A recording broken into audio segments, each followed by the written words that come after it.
IPL মানে নতুন একটা রেকর্ড, আর সে রেকর্ডের খাতায় এবার নাম বসালো রাজস্থান রয়্যালস। কলকাতা এবং রাজস্থানের মধ্যকার এমন একটি ম্যাচ ক্রিকেট প্রেমীদের মাঝে স্মরণীয় হয়ে থাকবে যারা দর্শক ছিল কলকাতার স্টেডিয়ামে।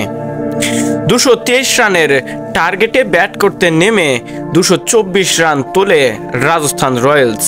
কলকাতা প্রথম থেকে আত্মবিশ্বাসী ছিল যে আমাদের যে স্কোরটা হয়েছে সেটি সত্যি আমরা জয় পাব, কিন্তু এদিন যে মহানায়ক হিসাবে সামনে নিজেকে উপস্থাপনা করলেন জস বাটলার।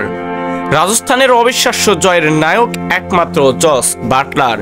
17তম ওভারের পঞ্চম বলে রবম্যান ফাউলের যখন আউট হয়ে যান, রাজস্থান রয়্যালসের রান 7 উইকেটে 178। জেতার জন্য দরকার 19 বলে আরও 46 রান। ক্রিজে 42 বলে 67 রান করা জস বাটলার। কিন্তু ও পাশে যে আর স্বীকৃত ব্যাটসম্যানদের মতো আর কেউ ছিল না বাটলারকে সমর্থন করার মতো। বাটলারও জানতেন বাকি কাজটা তাকে একাই করতে হবে, আর করলেনও সেটা।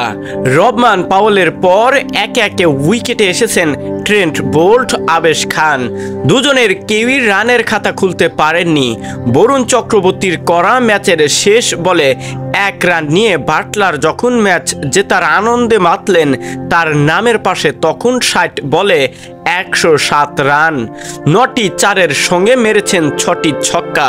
কলকাতা নাইট রাইডার্সের তোলা 6 উইকেটে 223 রান তাড়া করতে নেমে রাজস্থান রয়্যালস ম্যাচ জিতল 2 উইকেটে।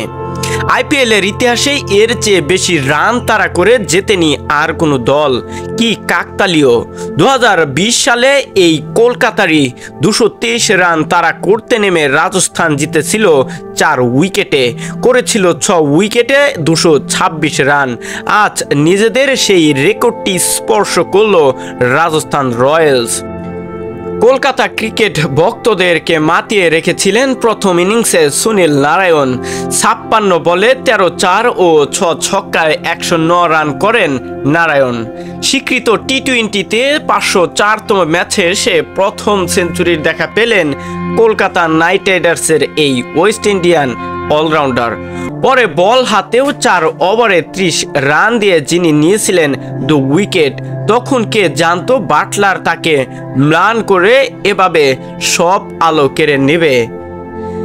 সত্যি এদিন যে বিস্ফোরক ইনিংসটা বাটলার খেলেছেন জয়ের জন্য সত্যি খুবই গুরুত্বপূর্ণ ছিল রাজস্থান রয়্যালসের, আর সেটা করিয়ে দেখিয়েছেন একাই হাতে একাই ইনিংসে। শহীদুল ইসলাম শহীদ, স্পোর্টস ডেস্ক।